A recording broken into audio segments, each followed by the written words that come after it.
You're listening to STRUTCAST, a weekly podcast dedicated to everything spring turkey hunting.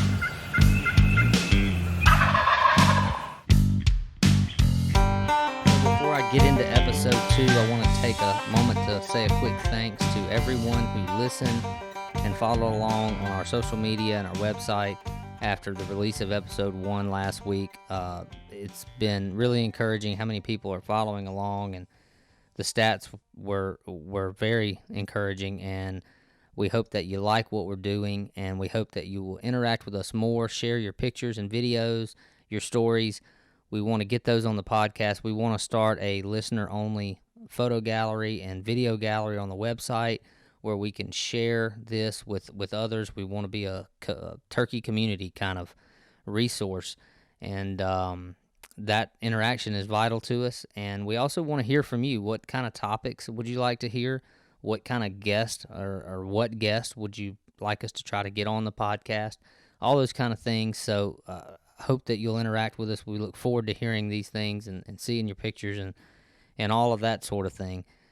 So also, as we are going to try to do throughout on this podcast, we're gonna do as much reporting as we can and keep you up to date on what we're hearing and what's going on. And this is the Mississippi Youth Weekend, and I've been in the woods all weekend with my son, and I've talked to quite a few people across the state. There's been a lot of success. As you may or may not know, I'm affiliated with T3 Custom Calls, and a lot of our customers have sent us a lot of pictures of kids that were able to take birds this weekend. So a lot of people had a lot of good hunting. For me, my son actually missed a really nice bird on Friday, opening day.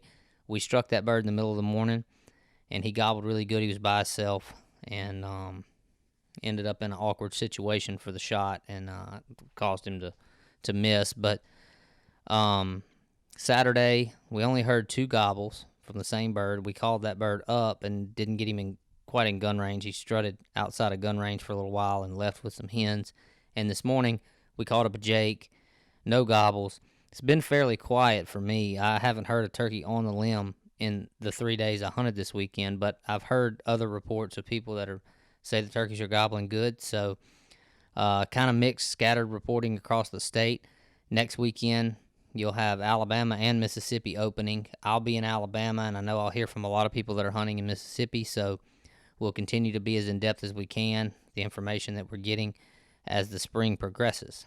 So on to episode 2. I was very fortunate over the last several years to share the seminar floor with a couple of guys who are now retired from the Louisiana Department of Wildlife and Fisheries as biologists, Mr. David Moreland and Mr. Mr Stafford. And I thought to myself over the years, everyone should hear some of these presentations that they give at the spring turkey hunting seminars, and some of the information about habitat and what's going on in the world of biology and in the Department of Wildlife and Fisheries is just, it's really great information, and I feel like it's enlightening to a turkey hunter. And I think that as turkey hunters, we all ought to take an interest in this kind of thing, because I've seen it, and I think many people have seen it across the South. There's been a decline in turkey numbers, and there's lots of reasons for it. But as turkey hunters, we have to be diligent, and we have to educate ourselves, and we have to be gamekeepers, not just hunters. Or, it's very likely that one day we'll find it very difficult to enjoy the sport that we love, because the turkey's population is just, it's not in the abundance that it was in the past. And so I thought it would be awesome to get these 2 guys on the podcast, and we'll go right into that interview now. All right, I am here with 2 gentlemen that I'm pretty sure individually probably have more turkey knowledge than anybody will have, and collectively there's no doubt that they have more turkey knowledge than, probably anybody you'll hear on this podcast. And I'm going to get y'all to introduce yourselves, though. My name's David Moreland. I grew up in Webster Parish up in North Louisiana.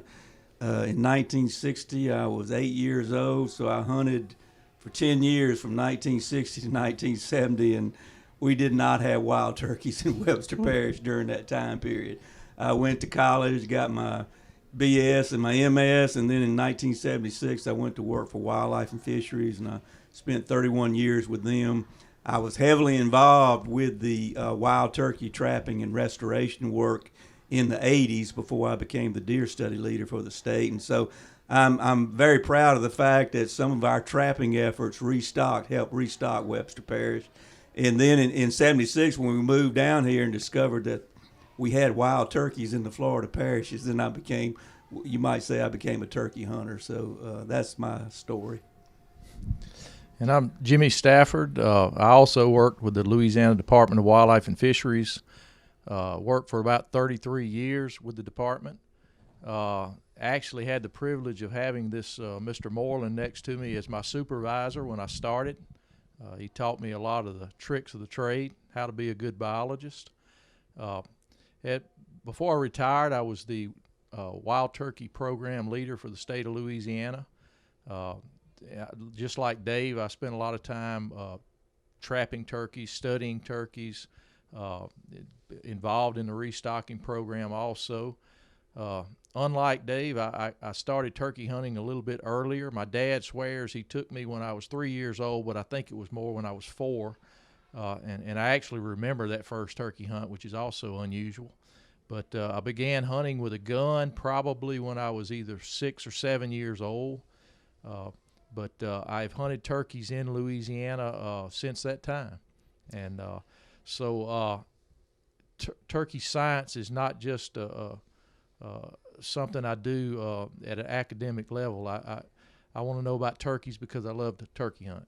And that's, to me, one of the things, and you may hear me reference this at other times on this podcast, that is so interesting to me when we have guests like you guys with the science and the biology background. Is I've had the pleasure of sharing the seminar floor with both of you guys in the past and heard you give presentations on some of the work that you've done in Louisiana.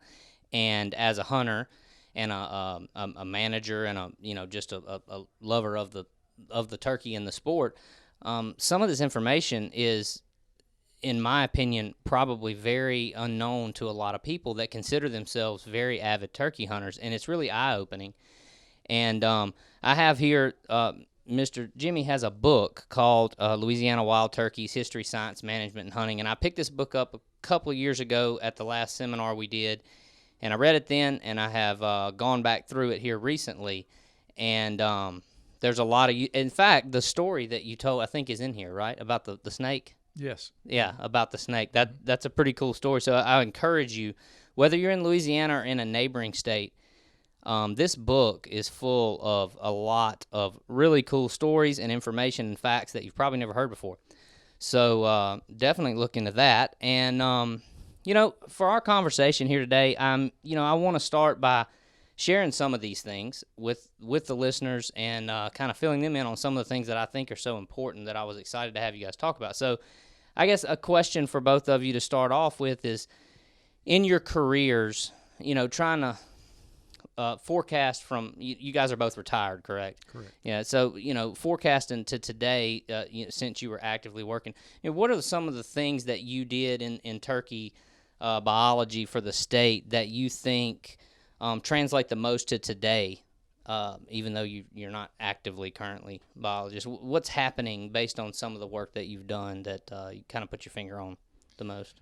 Well, if you're referring to survey methodology, for years the department has conducted a poult survey or summer brood survey, and it involves recording the number of turkeys that you see, whether they're male or female, and the number of poults that they have. And after you do this for a number of years, during a very specific period of time during the year, you'll come up with a poult per hen ratio. So that gives you an idea of what the production is for that particular year. And generally, you can predict 2 years out. So if you have a good production year this summer, you will have a good harvest 2 years from now, because very few turkeys are harvested as jakes, but a bunch of them are harvested as 2-year-olds. So that's one way we were able to track birds. And then, of course, we've got, forgive me for saying we, after you work with the Wildlife and Fisheries for 33 years, you continue to say we the rest of your life, and even though you're detached. I think you've earned it. But our guys go to the field every year working with private landowners, helping them manage their lands. They work on timber company lands, and they're out there all of the time, and they get a good idea of what's going on after talking with these hunting clubs and going out themselves and just making observations.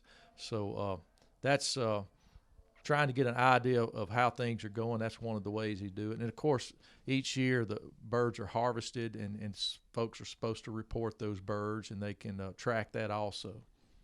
One thing I've seen is, like I said, when I came to the Florida parishes in '76, we had really good turkey populations. In fact, the Florida parishes was the place for turkeys. And so this area provided a resource to restock the state with.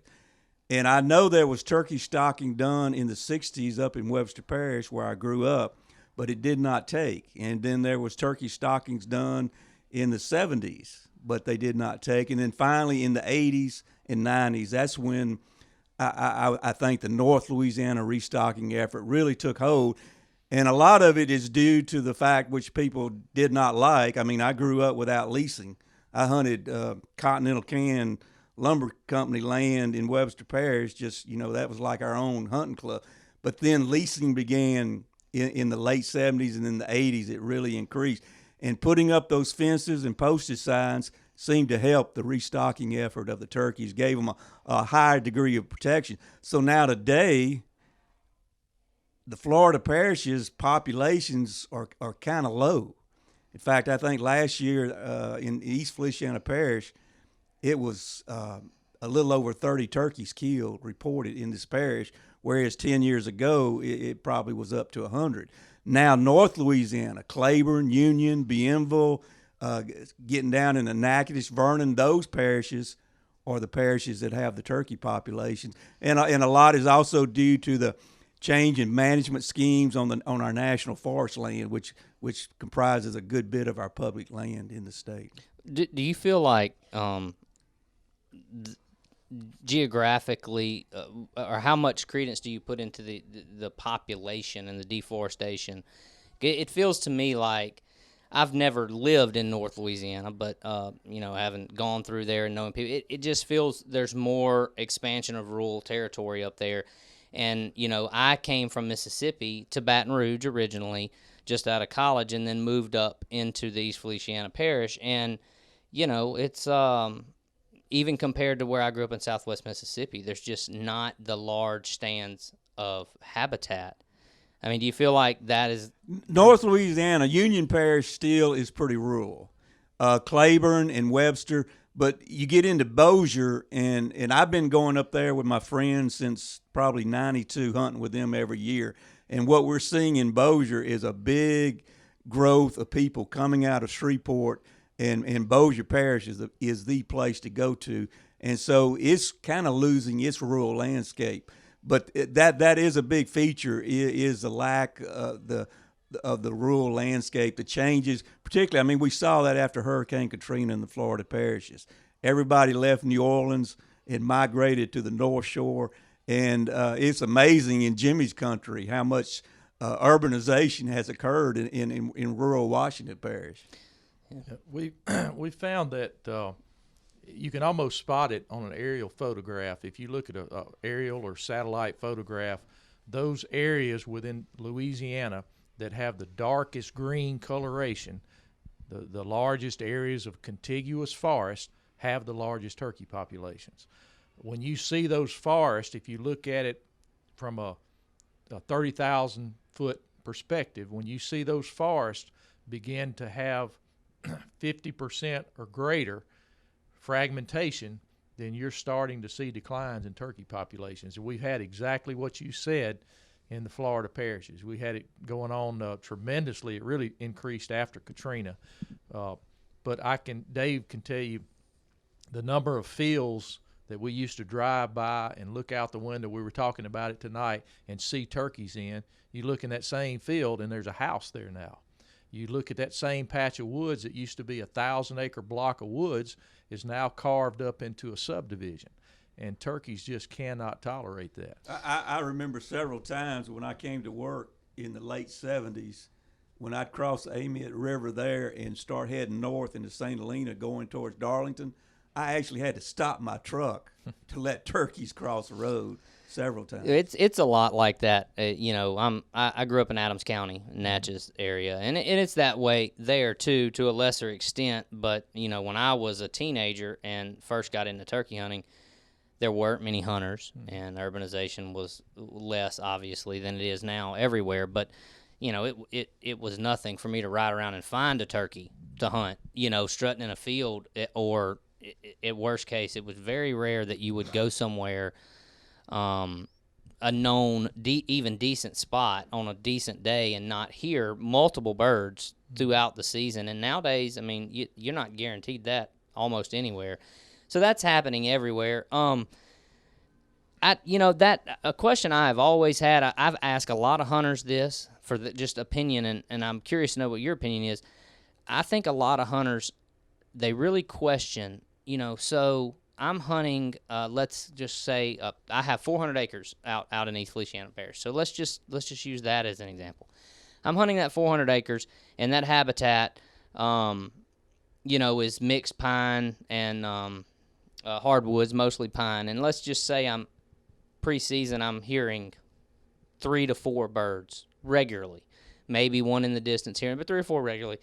And throughout the season, maybe I harvest one and my kid harvests one. So, what can you realistically expect from your turkey population based off what you're hearing? That's a question I hear. Like, you hear theories. People say, well, you're not hearing even half of what's actually there. So, what's your opinion from a research standpoint is, how can a gobble survey really tell you how many gobblers are in your area? I don't think that there's been any study that I know of particularly done in this area where that's specifically been looked at.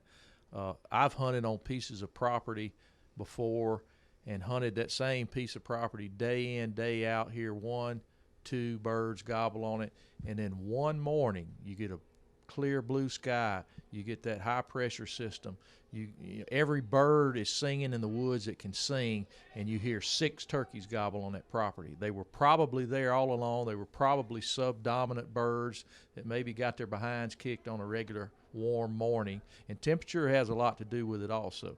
The warmer it gets during the season, as spring comes on, the more dominance comes out in a turkey. And he's going to get very aggravated when other birds are in his area. We noticed it, Dave and I noticed it when we were turkey trapping. The colder it is, the more sociable those birds are as far as buddying up, and they'll all run to a bait pile and feed shoulder to shoulder. And you let the temperature get up to about 70 degrees, and they're fighting all the way, and they're running this bird off, and they're chasing this one off. And there's just a lot more anxiety among the birds when it gets like that. But I don't... To be honest with you, I could not answer your question. Yeah, that's a difficult question to say. I think what a lot of hunters want to know is how many turkeys can I kill on my 400 acres. I know a tract of land in this parish that's 200 acres where I would say every year the landowner and his sons and a few friends, they kill 2 or 3 birds on that 200 acres pretty regularly, pretty consistently. Which is probably a very good harvest. On our little 30 acres in East Louisiana Parish that we've had for 11 years, I've killed 3 adult birds, which I feel is pretty good. Prior to the last 3 years, we always heard a bird or 2 and had a chance to kill a bird. But here lately, for whatever reason, our population has just pretty much crashed. And like this past year, I have not gotten a picture of a single hen, which is very strange. But I think something has happened from a disease standpoint that was initiated by the 2016 flooding in where we are in that Amite River. Well, I've heard so many times in hunter groups or at camp or whatever, and like you said, people are what they're really asking is how many should I kill? You know, I mean, Right, I don't want to wipe right. them out, but I want to hunt all year. And I guess it's kind of a justification measure of sorts at times. But, well, you know, I mean, I kill them too that's been gobbling all the time. There's a whole bunch more. They just ain't saying nothing. Yeah. And I, you know, I don't know. I mean, I'm like you. I've hunted a place where you kill that dominant bird, and it's like, whoa, where'd them 5 come from? But I've also hunted places where you kill them too, and that's it. Silent Spring. Yep. Yeah, you know, in today's modern world, everybody's got game cameras. They run them during deer season. You kind of know what's in the area, and if you know you've got 3 adult gobblers on the place, you know, it's always good to save some seed there. If you don't shoot jakes, that's always a good thing. You know, for us guys that have killed a few turkeys, now I'm all for young people killing them with jake if they want to, or an older person, or somebody that hadn't killed a turkey in a while. I'm not that far anti-jake, but we've done enough research that we found that of the total jake population, even with unrestricted harvest, even in the worst areas where hunting pressure is tremendous, they're only killing less than 25% of the jakes that are out there. So that's in areas that are heavily hunted. So, well, I'm pretty anti-jake myself, with the exception of a kid or a new hunter you're trying to get into the sport. You know, but at the same time, I've hunted some places like Texas, for example, where you want to kill a few jakes because they drive you crazy. You know, there's so many of them. Kind of going back to the habitat discussion, you know, as we're talking more locally, and this is something that maybe I'm asking this for my own information a little bit, and I've asked these questions of you before, Mr. David, but one of the things I think almost everybody that's listening to this in our area, or our region at least, has dealt with is the tremendous amount of clear cutting and pine forest reforestation. And now we've gotten away from burning and into herbicides because of all the regulations and expense of burning as opposed to flying a helicopter over. I personally feel like, in my experience, just observing, that's had a major problem, and I'm sure a lot of people, like I said, are dealing with that either on neighboring properties or their own property. So I'd be interested in your comments on that. Yeah, you mentioned earlier about, you know, hunters, they go hunting, and that's what I see. They hunt during the season, and then once the season's over with, they go fishing, and then turkey season opens, they turkey hunt, and then they start fishing again, and they forget about what's going on the landscape the rest of the 330 days out of the year. And that's so critical, particularly when you're managing an animal like the wild turkey, to have the habitat meet its needs during the entire season, particularly during the nesting period, and particularly during the raising of poults period, the brooding period. When those poults are on the ground, do they have places where they can feed and grow and do what they need to do? And that is so often overlooked and burning is a very essential part of wild turkey management. I know Jimmy's been involved with a lot of burning programs. If I had to put my finger on the single greatest cause for the decline in my lifetime, it's been the loss of prescribed fire. In the 60s, the whole world was on fire this time of the year. In the 70s, it was that way. The 80s, it began to start slowing down. By the early 90s, it was pretty much gone. You still got a few landowners that will do a little bit of it, but on the area that I managed for years over in Washington Parish, Ben's Creek Wildlife Management Area, we used to burn about 3,000 acres a year on about a 13,000 acre piece of property. And that was enough to provide brood habitat and nesting habitat for that turkey population. The numbers were always solid. We hunted the heck out of them. Our people would shoot 7 and 10 adult gobblers every year, but we always had that production coming back in behind us because we had that good brood habitat. And like Dave said, most hunters only think about that turkey for 30 days during the year, maybe a few weeks prior and a few weeks after, but it's what goes on during the summer months. Do those turkeys have ideal brood habitat? If it's not ideal, the predation rate increases, so you lose more of those poults. If a hen has 10 poults and she loses them down to 1, That's not much production, but if you've got your habitat, ideal habitat, she's going to be able to bring off more of those and get them to the fall, and that goes straight into your population. So we all need to kind of retool our mind and not think so much about turkeys. People say, oh, I'll plant a chufa plot, my turkeys will be good. No, you need to think about what you're going to do out there in the summertime. That's when it counts. So I know that this is a limited answer that's coming here, but for the guy who's leasing a piece of property or a timber company or private, and they come in and they wipe it out, they spray it with herbicide, it looks like an atomic bomb site for 12 months, and then within a year or two, it's a Christmas tree farm that a beagle can't run through. What can that guy do to at least do something to help bring that population back into that area when those pines get big enough and there becomes some habitat there? Right. Well, that becomes essential to manage the open ground. Most places have right-of-ways. In this state, right-of-ways, power lines or gas lines are all over the countryside, and those offer good opportunity for management, even on a small scale. Just using your bush hog. If you can't do a lot of planting, just setting back that vegetation, knocking it back and giving ground where the little birds can come and feed and get bugs, things like that.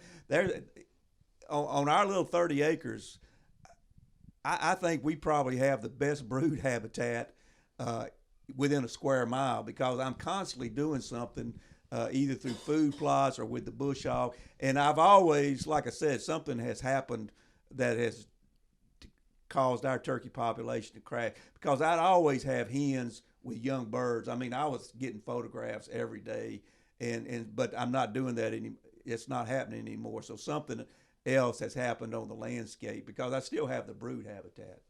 But you can manage just, through, just like I said, even with your bush hog, a little bit of planting, things like that, setting that vegetation growth back. And I think Jimmy would agree to that. If you're a leasee on a big timber company piece of property, your hands are very much tied in what you can do. You can't go out and burn. Some of them will not even allow you to clear food plots. You have to get special permission from that. But you can, as Dave said, those road right-of-ways, you've got roads cut crisscross through the entire place. Just make sure that the grass and the briars and such do not get higher than the height of a turkey. If you see it getting on up about knee high, go in there and just bush hog the sides of it and bring it back down to where those birds can use it. And that will do a tremendous amount of help to them. The world is kind of deer crazy. Has been. And a lot of people will grow a nice green patch with winter wheat and clover, and then they'll come in the spring and kill the grass, and to let the clover come out. But then you're eliminating that seed head. I always let my patches seed out, and then periodically during the spring and into summer, I'll cut strips of them, constantly providing a food source for the birds. I was actually, I was thinking while you were talking about the briars and the bush hog on your right-of-ways and stuff, I was thinking exactly kind of what you just touched on. I've noticed, and I know everywhere I've hunted, you've got these beautiful food plots and right-of-ways and stuff, and about halfway through the season, you can all you can see is a turkey's head if he's walking across it, the tip of his fan. And I know a lot of people, like you said, that spray that down, and I know a lot of other people that'll go about middle of the season, they'll take an afternoon and just clip it, And I've seen the results in the short term of that, where somebody goes in and clips, and within a day, but certainly within a week, all of a sudden there's hens chasing bugs and seeds all out there. But I guess my question is, it's better to do it more in moderation and still allow for because I guess for visually you think, well, that a turkey can get caught in that, get snuck up on in that. I mean, I don't. What's the balance there? Right. I like to do it in strips, because when you cut it, you've got one group of insects like crickets that like to get under that dead grass that birds can come and scratch. little skinks and things like that, and then leave some of the higher vegetation with the seed heads where you got your katydids and some of those other grasshopper type insects. So plus it gives a certain degree. If you bush hog the whole 3-acre plot, and turkeys go out there, they're kind of vulnerable to the hawks that may be sailing by and things like that. But if you leave some strips, that gives them a little escape cover to get into.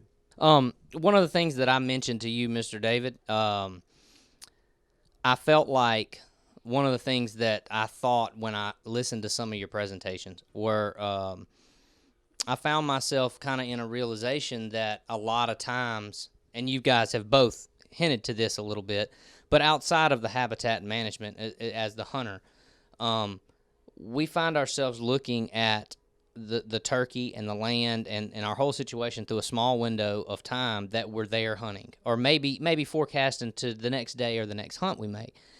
And, we don't look at it from a standpoint of this turkey lives there in the winter and he lives there in the spring. And now specifically talking about hunting, if I don't kill him, he's still going to be here. He's still got to traverse this whole thing. So, in terms of some of what you guys have experienced as hunters and biologists, I mean, what are some of the things that you think that hunters should try to learn and understand more to be more successful and also just to be better stewards? The big thing, I think, is patience. Turkey hunter has to have patience. You see some birds and you say, okay, I'm going to go there and hunt, and you go there. Well, where are the turkeys? They're not there, and you might stay 20, 30 minutes and then you leave. Turkeys, they travel a good bit in their feeding and ranging around. Of course, when the nesting comes, they kind of pin down and they got their dusting sites that they go to regularly. But they can't. An old gobbler will travel, and particularly as the hens start nesting, he'll start moving more in trying to find those hens that will respond to him. So having a lot of patience and not being in such a big hurry, I think, is a key.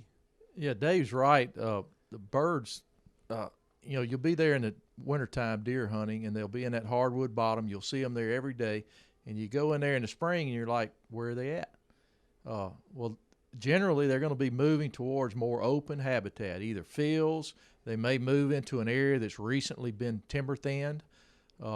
They're looking for that grass. The hens are looking for the grass. They've kind of got to bulk up. They eat a lot of grass and flowers and such as that. They're trying to get physically in good shape to nest. The gobblers are going to follow them wherever they go. If they walk out in the middle of Interstate 10, that's where that gobbler's going. Matter of fact, I've seen them out there before. So you kind of have to shift your gears and go where you think that hen's going to go.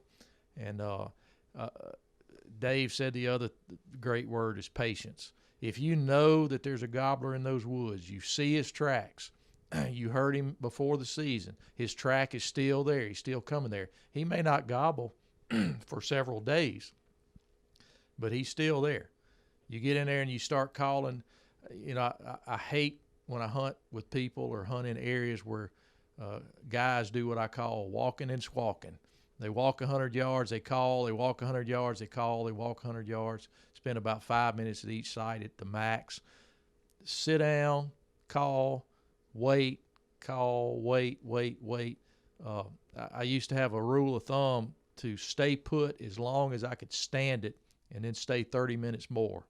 And I killed a lot of turkeys in that last 30 minutes that I stayed long. That's really, I have learned that kind of patience myself. As now I'll admit, and even today, we all get caught up in a time crunch of life and so many things going on, and you feel like, well, I don't have much time to hunt. I got to locate a bird, and you start moving. But I can attest to what you just said, because I've had that, and I've also learned to enjoy it a little bit more. I'm not wearing myself out. I don't feel as defeated on a day where maybe I don't have a good, myself personally, I don't need to kill a turkey to have a good day, but I feel like if I have an encounter, if I feel like I learned something, if I feel like I communicated with the bird, that's what I was there to do. And I feel like if I do slow down and hunt with more patience and try to be on their terms instead of trying to, because I think one thing that new hunters need to understand, and this is the one thing that I will say to anybody that I get to talking to that doesn't, I mean, you got to understand that the turkey's natural instinct is to attract hens to him. You know, that's why he's big and beautiful, and that's why he gobbles so loud and all the things that he does. So if you're spending a lot of time being very mobile and being very loud yourself, then all you're doing is making, you know, in one man's opinion here, you're making a mature or a wary gobbler say, okay, well, I'll answer, but, you know, if you're going to do all that, then I'm going to sit right here and wait on you to come to me. And so, you know, those things are all I've found too. And like I said, again, you just, I don't know, it's something about that patience and that stillness in the woods. It kind of gives you a more complete feeling to the hunt. Right. Yeah. If you've got a large tract of land with a good turkey population, you can do those run and gun tactics and move from, if you not on a bird where you are, you know, well, I'll go 1,000 yards to that area and probably get on a bird, things like that. But if you hunt small area and if you hunt WMAs, you know, if you move much, you're going to run into another hunter. You're going to disturb a hunter. So you gotta be aware of that. Yeah, I'll tell you one thing I've learned. I've been hunting Texas. I think maybe I never went until 4 years ago, I think. And now I've been going every year with a friend that invites us out. And they've got a huge 6,500 acres, I think. And it's flat, and it looks about like John Wayne would come riding up any given minute. You know, it's got a lot of cover, you know, low cover, not tall trees, but it's a beautiful place. But, you know, what I've learned about those turkeys out there that are completely different from these things that we hunt, they move a lot. They move more. You know, they hit the ground and they go. And, you know, I've learned that even though I'm hunting a place where I have almost unlimited access to walk and run and gun and do all that, those turkeys are moving. And I may be on, you know, you're talking about larger flocks as well, so that dynamic is a little different. But I may be on a couple of gobbling birds, and they move off with hens. And if I'm just patient, there's probably another flock coming down the scenario, you know. Right. And that's, I guess I say all that just to tease you all and to tell you to go turkey hunt in Texas. Well, they're satellite birds that are always, the turkeys, of course, have a dominance and a pecking order. And you get one big dominant bird, and maybe he's whipped 5 gobblers to get into that position. Well, those 5 gobblers are somewhere generally within the hearing of that bird. They may not open their mouth that day, but if you stay persistent, you stay in your spot, you scout. Scouting before the season is tremendously important. You don't want to go in there every day and blow your area out, but kind of scouting from afar if you can. I've actually listened to the sounds that the hens make, and different hens will sound different than other hens. And you find out which one's that dominant hen that does the most talking. Well, when I come in there to hunt, I'm going to try to imitate her, whatever weird call she has. And I've had some of them that sounded like a dog barking, and I would try to imitate that sound. And sure enough, the gobbler knows that hen. He's going to come to you. And all kind of little tricks. I've had that experience too, where you just mimic a hen that sounds obviously different from the other turkeys you've heard or are currently hearing, and you can see, even if it doesn't end in ultimate success, you can, the way they interact with you, the way they respond to you, all of a sudden it changes. You can see it affect them. One thing that I read in your book, like I said, I've been going back over it here with turkey season approaching. And this is a really cool thing that I read, and I want you to expand on it because I never thought about this. You talked about how you theorized that potentially the drumming of a turkey is potentially a much more is a sound that's used for communication much more than we maybe consider. The fact that it's low and that turkeys can hear it better than other animals, and that they do that as an intimidation and as a breeding thing. And I guess I never even considered the fact that might be something he's doing to communicate to other birds I don't even realize are around. I always thought he was doing it as some sort of mating, attractive thing to the hen in his general vicinity right there. Well, the light kind of went off in my head several years ago. They were studying African elephants, and they found out that they were making a rumble that a human could only hear at about 25 yards, but other elephants could hear it up to 10 miles away because it was a low-frequency sound. And you can attest, and Dave can attest, that when you get close to a gobbler that's strutting, you can almost feel it in your chest. The sound, you can't course it. It kind of wraps around you, and it's hard to course where it's coming from. And I just started putting two and two together, and I would and just, Dave, when I was a young biologist, taught me, look at what animals do. You read a lot of stuff, you study a lot of stuff, but just go out there and pay attention to what they do. And I would watch turkeys that would be gobbling, and they would quit gobbling at 8 o'clock, but turkeys kept coming to them. And they would move, but hens were still coming to them in this thick cover. Of course, the bird was strutting the whole time. So I believe that low-frequency sound from strutting is used to draw these birds in without that bird having to make that loud gobble that all the predators can hear, and that's very easy to course. And I think it has a biological purpose that is far greater than what we give it credit for. I was watching my old Tom that I have in a pen with two hens this morning, and all he was doing was strutting and drumming, and both those hens looked like they were ready to fall over. They had their heads cocked forward, and they would not move, and that gobbler was just strutting and drumming all around them. And it was really interesting to see their reaction. I actually read that. I was at that part in the book maybe 2 days ago, and I stopped and I thought about it. I thought that's just really interesting, and it's kind of obvious once you put the whole thing together, well, that makes perfect sense. But it's one of those things I never thought of, and we do a lot of videoing, and so for us when we're hunting and we're doing all this media work to advertise and all that kind of stuff, communication is a big deal for us. And I can't tell you how many times in these hills and hollows that we hunt, I hear the turkey drumming, but I have no idea where he's at. Like, I don't know if he's over that hill in front of me or if he's right behind the tree. I don't know where he's at, but I know he's drumming. And you don't know the distance either. Yeah, you don't have no idea. A friend of mine and I were hunting on Knoxville Refuge in Mississippi many years ago, and it was burned just clean as a slate. But there was a hardwood bottom about 150 yards away from us, and we could hear a turkey strutting in that hardwood bottom like he was in our back pocket. 150 yards away, you could hear as clear as a bell. And I've been by other turkeys strutting at 25 yards and couldn't hear them. So they can turn it up and turn it down, or at least certain birds can do that. I've had the same thing with a crest in the hill and also with distance, where I'm sitting still, and I know a turkey's close enough to see me anyway. I can hear him drumming. And I've had him where when it was all said and done, whether there was a shot made or just the hunt ended, I realized the distance he was and thought, I can't believe that, because I would have swore he was in my lap and he was 80 yards, when I finally realized where he was. And the same thing over a crest of a hill where I thought, now, I would have never thought I could have heard him drumming. That's not where I thought he was. I thought he was, or something like that. The good thing is when you get old like Dave and I, when you hear strutting, take your safety off because he's in gun range. So your hearing goes. It's a sound that if you start dozing, it'll wake you up. Well, I've had a lot of people over the years that I've taken hunting or went with and helped, that weren't experienced turkey hunters, and they heard it for the first time. I'm like, what is that? Right.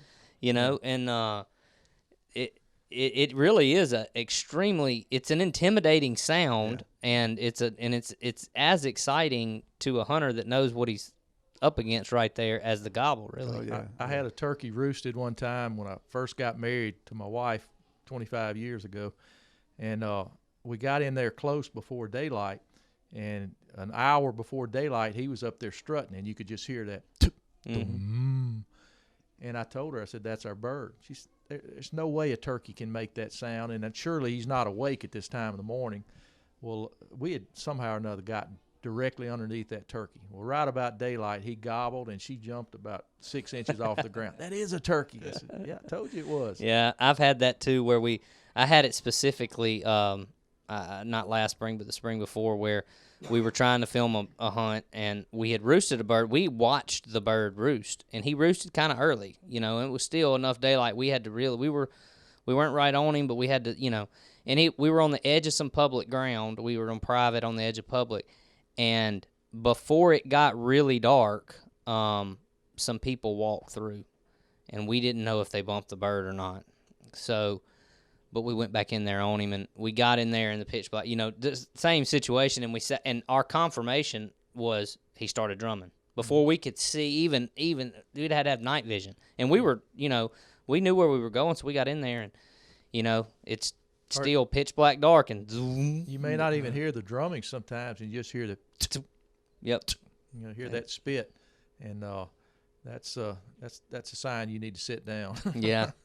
Well, let's talk a little bit about. I'm curious to know, because I know that a lot of people that are gonna listen to this aren't just in Louisiana. So, just what kind of work maybe have you guys done with neighboring states, and or what do you know of, or what would you feel comfortable maybe even providing an opinion on how some of these things are happening and trending in some of our neighboring states, and some of what you've done in Louisiana, how it maybe plays to Alabama, Mississippi?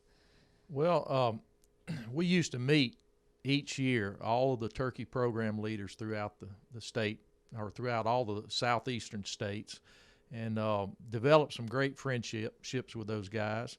Know all of them very well.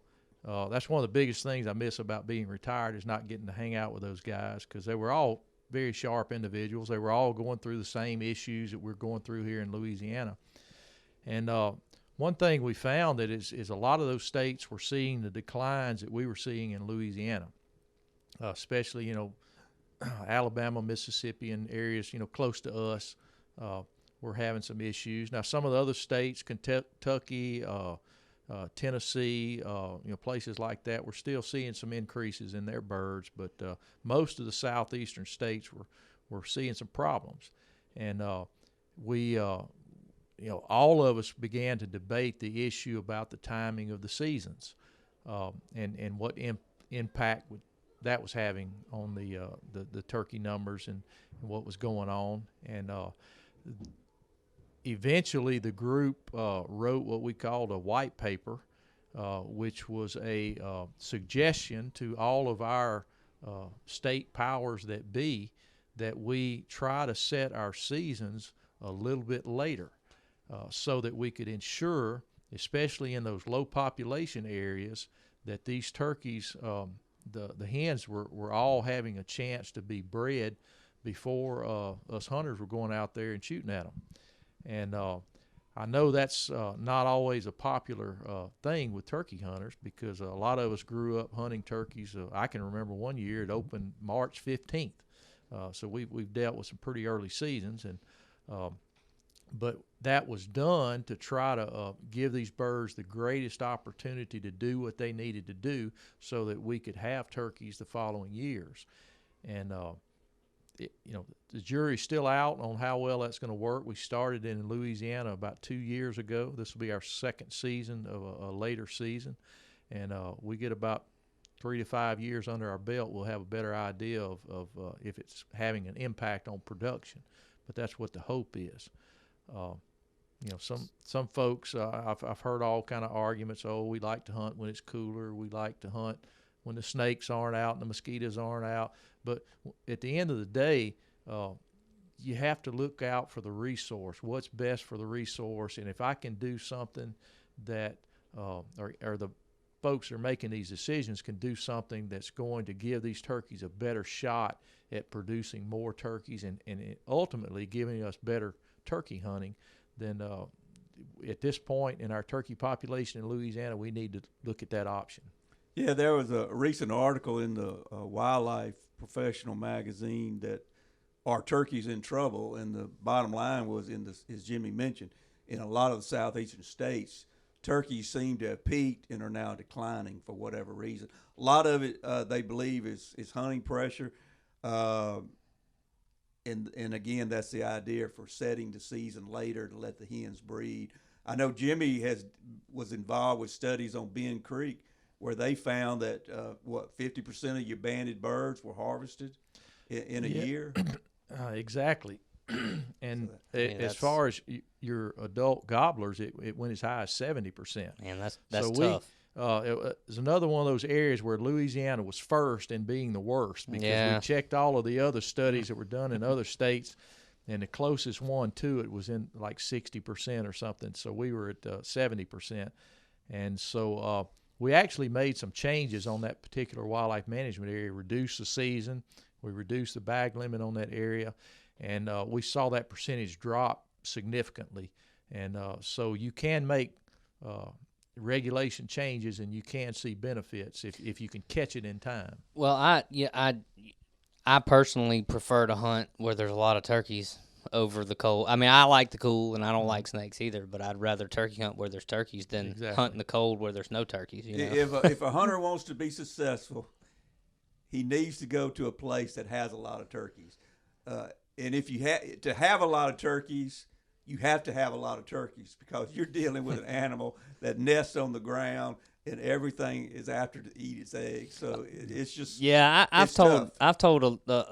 said this in an opinion many times, is, you know, you wonder sometimes about the behavior of a turkey, but if you put yourself in in the shoes of a turkey, figuratively, in the feet of a turkey, he's kind of got it bad, you know. He's behind the eight he's ball just from a the little start. ahead of a shrimp. Yeah. You know, everything's out to get him, and everything that moves, you know, he's just a really vulnerable animal. Yeah. And even though a big adult tom, you know, he's pretty formidable in his own way, at least survival-wise, but still, a turkey is... You know, the population on Pearl River, where both Jimmy and I have worked on and hunted on, has pretty much crashed. And Katrina helped a lot. But prior to it crashing, our numbers kind of dropped, and I had a friend said, "Take me turkey hunting. Let's go to Pearl River." I said, "You don't want to go to Pearl River, because I've been there, and we're not going to hear a bird." He said, "Come on, let's go. We'll probably hear one." So we make all that effort to go there, and we walk about a mile in the swamp, and we get there, and sunrise comes, and about an hour later, I said, "Okay, you ready to go?" Because we had, you know, it was just, said, it's, you know, the birds are just are limited. I mean, there's not much quicker way to turn a new turkey hunter into a non-turkey hunter than to walk a mile in the dark, right, and fight mosquitoes and everything else that's happening, and not even hear a bird. Now, but I do find that turkey hunting is one of our outdoor sports and hobbies that, on the other hand, it's an immediate addiction when you do hear that turkey gobble, because, you know, you can take someone deer hunting and they can see deer, and it may or may not be exciting. It may be pretty mundane. But if you take somebody on an even half good turkey hunt, chances are you've recruited them into the turkey hunting world. I'm curious on some of this, your opinions about... So Mississippi still opens early, and so does Alabama. And I wondered if you had any insight or had an opinion about, is that a legislation thing, is it a politics thing, or is something happening different in their research? Or Well, I know all of the biologists, or not all of them. I know they're turkey biologists in both of those states. Excellent biologists, great guys, friends of mine. Each state has to deal with regulations that come from legislatures, and of course there's always some politics involved. I can tell you that in general, I don't want to call anybody out, but in general, virtually all of the biologists in the southeast United States support opening a season after that peak of breeding has started. Which is typically late March. Typically, right? It's going to be late March, first 2 weeks of April. Turkeys are kind of unique in that they do most of their breeding in a very concise period of time. It's about a 3-week period when the very peak of it occurs. And like you say, it's the last week of March, first couple of weeks of April. And if you got a bunch of stuff going on during that time, and we did for a lot of years, I mean, think of all the birds that you flushed or you bumped right there. They're going through the courtship process. Is not something, they don't just walk up to a hen and breed that hen. There's a big drawn-out ceremony that goes on. They may spend days and days with that hen before they may even breed that hen. I'm sure both of you guys have watched turkeys for hours and hours and hours, and you could probably count on one hand the number of hens you've seen bred. Yeah. So it's something that you don't see every day.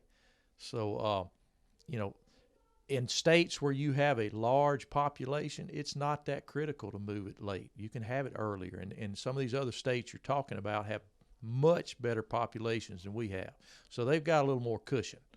I won't try to put words in their mouth, but all of these guys recognize the need, especially in areas of lower turkey concentrations, of pushing that season back a little bit. Yeah. Well, I as a avid turkey hunter, I'm gonna take part and try to be a good steward, and I'll hunt.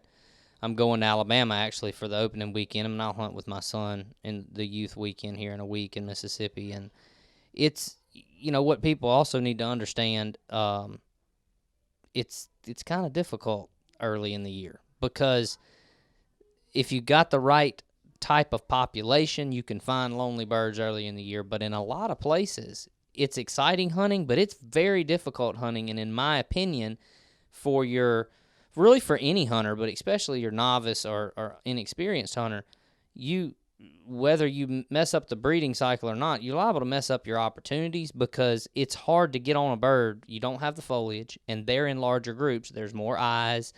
I've heard, how many times have you heard someone talk about, the first part of April, it's just all of a sudden 10 o'clock in the morning, I strike a gobbler and he runs right to me. Well, there's as you guys are talking about, there's a reason for that. It's not just. Dave mentioned Pearl River.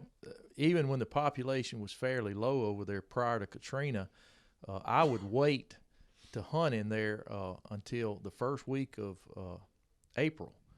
Because, again, the habitat would be very open early in the season. You'd have birds together. They could see you a long way away. But the absolute best time to kill that turkey is when those hens first leave that turkey for nesting, to where those hens are super scarce, and that gobbler's standing out there, and he's just pounding Super and vulnerable. pounding, gobbling. Yeah. And you can scratch two sticks together, and he'll come running in. And it really makes you look like a good hunter. Oh, it does. It does. Mr. Dave used the word patience, and I'll say we can take that word. It's really interesting if you think of it this way. We can take that word and we can apply it to a season, not just a hunt. But and I tell people this, and this is how I try to hunt.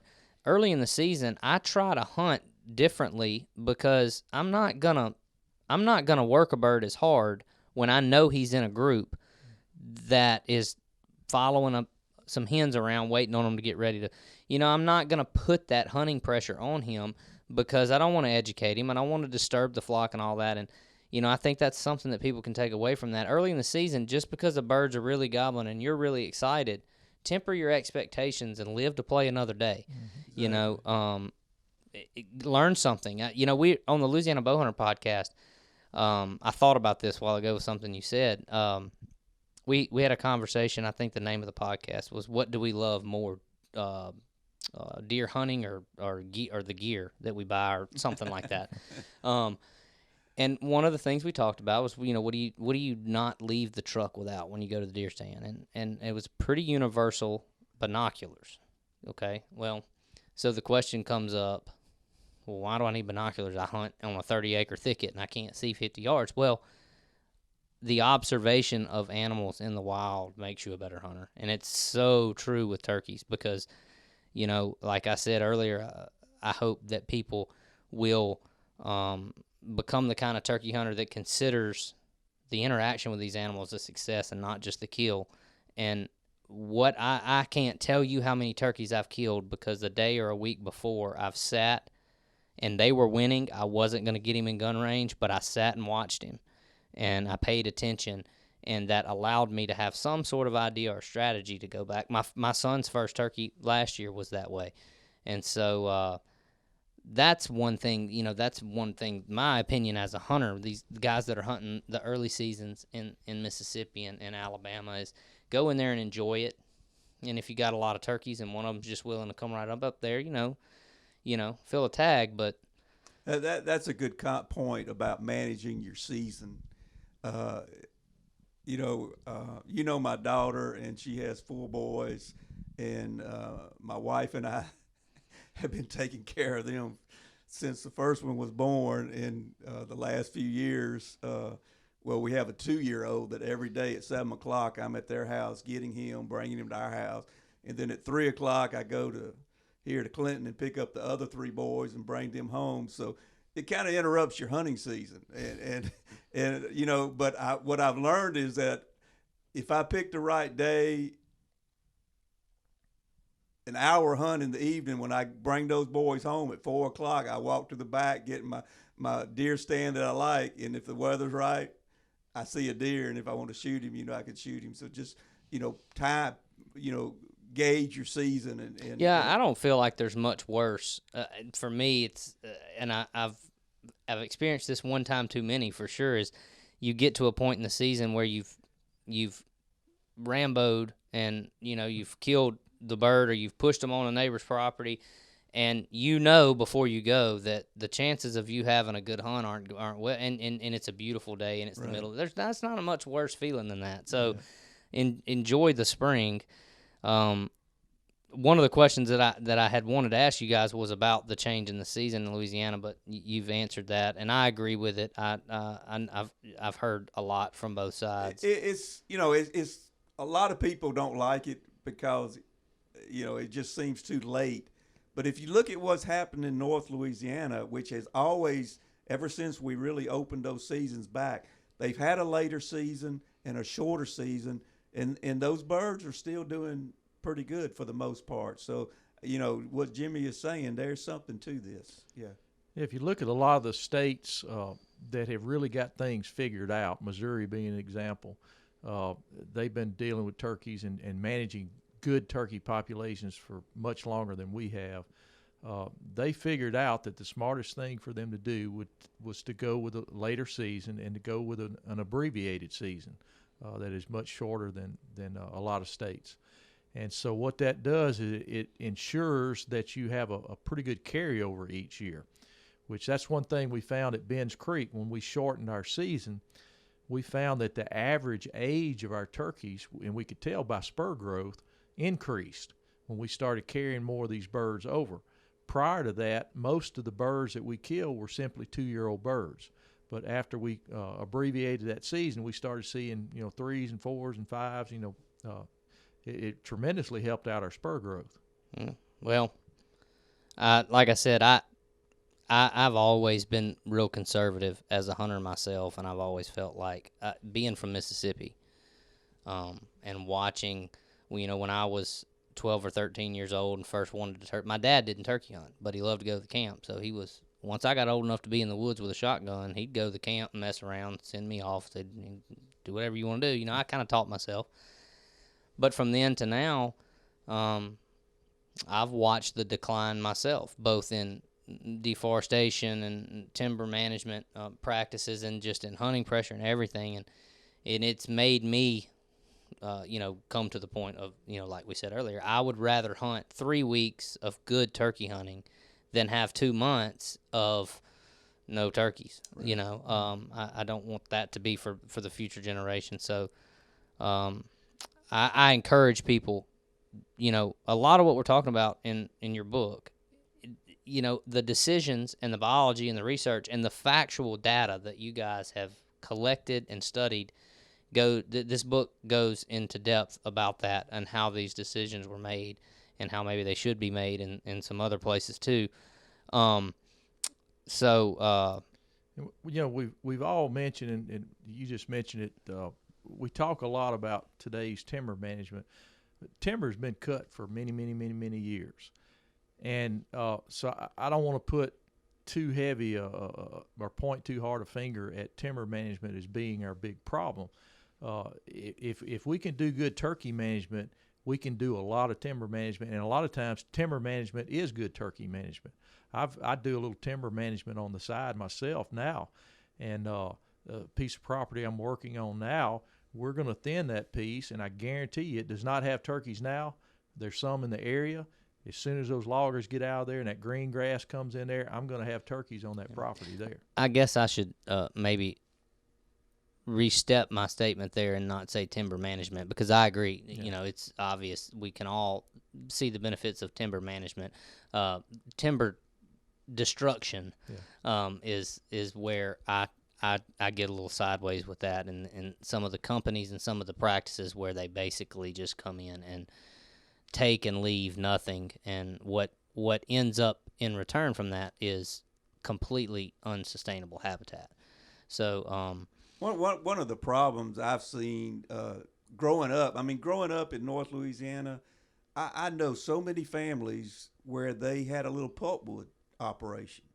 You know, the dad had a truck and a couple of workers, and they would make a living out of doing that. And you do not have that small operator today.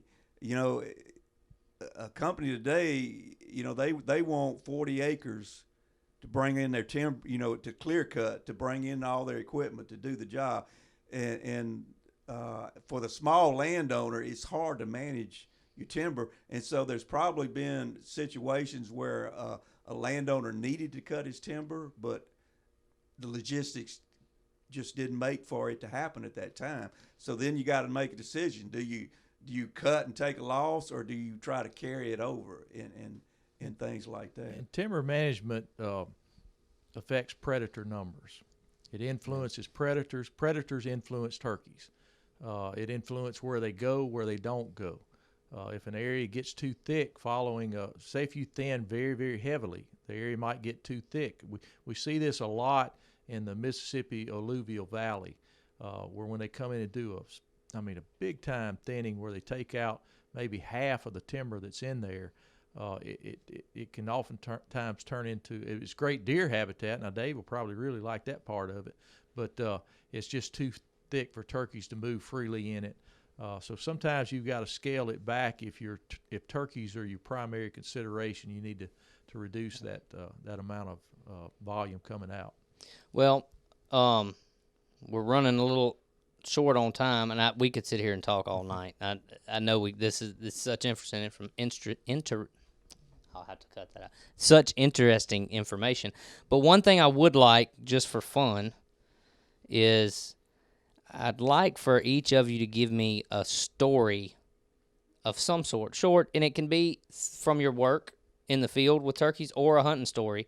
But give me something that you I guess you carry with you, a memorable story from your turkey days. Like I said, be it in the field as a biologist or as a hunter. I could share several things, but one thing that comes to mind right off the bat, we were turkey trapping in West Feliciana, and we had a good group of birds coming, and I think I was in the box with my old dear friend Robert Helm, and we shot the net. And so after you shoot the net, you immediately exit the box to secure the net. Well, when I exited the box, I saw this hen standing by itself right beside the net. And it wasn't moving. I said, well, I'm going to grab that hen. So I ran up there to grab it, and all of a sudden I said, that bird doesn't have a head on it. Unfortunately, It was one that had gotten too close to the net, and the net had, when it went, we caught probably 25 turkeys in that shot. And so I just left the bird standing and started securing the other birds. But, it's kind of a funny deal. It's unfortunate, but it is kind of it was funny. Now, just as a disclaimer, only about 1% of turkeys in a trap. We didn't have that many accidents. It doesn't happen often. Well, I wondered that. Does. I wondered that. It's a winged animal, and they obviously go crazy. So it is a low injury rate on the net. The net's pretty safe. Oh, I think about hunts I made with my kids, with my dad. My dad's 86 years old. He loves to turkey hunt, and about 2 years ago, I took him hunting. We had a bird gobbling his head off, and of course, he's at the age that he does not move very fast. And I had already killed my 2 turkeys, so I didn't even have a gun with me. And we got in there close, and I began to call, and somehow or another, the turkey snuck around behind us, and I had a decoy behind us. And I look over there, and there it is at 25 yards. So I'm saying, here, old Dad's going to get one. He raises his gun up to shoot, and he pulls. I saw him jerk a little bit, and nothing happened. He said, my gun's not shooting. So he jacks that shell out. Well, I told him before he jacked, I said, look, the turkey's 25 yards. He's going to blow out of here if I don't do something. So I said, when I cut, and I cut as loud as I could to get that turkey to gobble. I said, "You jack that shell out." So when I cut, he jacked the shell out, turkey gobble. He put another shell in there, and he gets his gun up to shoot again. He pulls the trigger, nothing happens again. I said, "Oh man, we're gonna have to do this again." So I cut again a couple more times. Bird gobbles. He jacks another shell out, puts another one in. We went through 4 different shells. The turkey stood there the entire time, strutting by the decoy. And finally, we just laid his gun down and we watched the bird walk away. We were heading back to the truck, and it was a pretty good walk. And we got to a creek, and I said, "Dad, give me your gun." He said, "Here." He just figured I was going to carry it across the creek. I reared back, and I was going to throw it in the creek. He said, "What are you doing?" I said, "I'm throwing this piece of junk away." I said, "It cost us a turkey this morning." No, I'll get that thing fixed, which he did. But just stories like that. It's not like you say. I mean, we all love to kill a turkey, but it's about people that we spend time with. I can tell you a number of hunts with young people. I took a young child last year hunting, killed his first turkey. I mean, that's as good as it comes right there. So it's all about the experience. Yeah, I agree with you totally. I think that I don't know if intimate is the right word, but it's an intimate experience when you're calling to a bird as opposed to just a hunt where you're just, lying in wait. Yeah. You're actually interacting, and everybody in your hunting party is involved in this. And it's a chess game. Yeah, and you win sometimes, and he wins sometimes. And so the result, be it a situation like yours where the bird walks off, or where somebody gets to kill a bird, there's a lot more that happens than just, oh well, I was in the right place at the right time. Yeah. So, well, unfortunately, we do have to cut it down here because we're getting over an hour. But I want to encourage people, the book that you got here, and Mr. David is a key player in here. It's a good book, yeah. You got pictures, and there's right. pictures of Mr. David doing some work in different parts of this, and some stories and some other things in there that from his work in the department as well. So check that out for sure. And thank you guys very much. It's been very informative. Being here. You're welcome. So again, I want to say a big thank you to Mr. David and Mr. Jimmy for taking time out of their schedules to sit down with me and record and share this information. I find it to be absolutely intriguing and interesting and thought-provoking. And, one of the hottest topics that we dived into a little bit, but it's very prevalent, is the moving back and the shortening of the season in the state of Louisiana. And I think you heard there a lot of the reasons. And if you read Mr. Jimmy's book, it goes in depth into the reasons that this has happened. And I, for one, over the last couple of years have engaged in lots of conversation, and I've been back and forth myself about it. But the more I've educated myself with guys like Mr. David and Mr. Jimmy, and I've come to realize that it is in the best interest, that I believe, I'm on the side that I do believe it's in the best interest of the state. I know that there are some people, and there are some areas of the state that aren't experiencing the decline of turkeys quite the way others are, and they feel a little bit cheated, and I get that. But across the board, we're on a decline. And whatever we can do to maintain and even grow the turkey population, I'm in favor of, and I hope everyone else is. And I'm glad I was able to bring this podcast to you because I, again, have thought oftentimes that everyone needs to hear this kind of information. As hunters, we need to be gamekeepers, and so just really glad to be able to do this. I think that this kind of information resonates with a lot of people. Next week on the podcast, or on the next release of the podcast, I'm going to have 3-time Grand National Calling Champion Scott Ellis.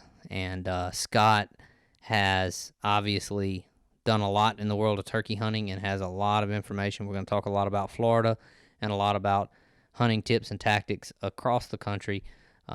Scott's one of those guys that's fortunate enough to stay on the road and gets to hunt an awful lot. So we're going to tap into that. I think it's going to be very entertaining, and I hope that you will tune in and check that out. And again, check us out at strutcast.com. Follow us on Instagram, Facebook, interact, let us know how your hunting season's going, share your pictures and videos with us, and always remember to keep our legislatures, our law enforcement, our lawmakers, keep them in your prayers. Pray that they do the right things to manage and support this lifestyle that we love, because it can slip away. And I think we all know that we need to band together and protect our hunting heritage for future generations. So with that, I will talk to you on the next episode.